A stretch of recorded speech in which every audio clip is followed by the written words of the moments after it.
شروع اللہ کے نام سے جو بڑا مہربان نہایت رحم فرمانے والا ہے۔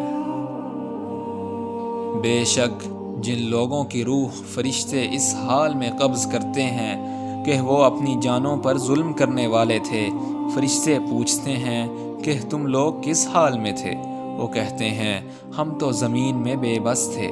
فرشتے کہتے ہیں کیا اللہ کی زمین وسیع نہ تھی کہ تم اس میں ہجرت کر جاتے؟ بس یہ لوگ ہیں جن کا ٹھکانہ جہنم ہے اور وہ بہت ہی برا ٹھکانہ ہے۔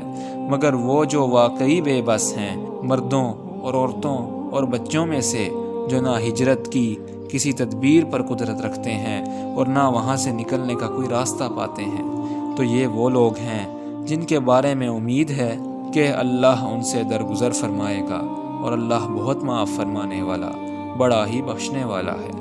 اور جو کوئی اللہ کی راہ میں ہجرت کرے، وہ زمین میں پناہ کے لیے بہت سی جگہیں اور وسعت رزق پائے گا، اور جو کوئی اپنے گھر سے اللہ اور اس کے رسول کی طرف ہجرت کرتے ہوئے نکلے، پھر اسے موت آ پکڑے، تو اس کا اجر اللہ کے ذمہ ہے، اور اللہ بہت بخشنے والا، نہایت رحم فرمانے والا ہے۔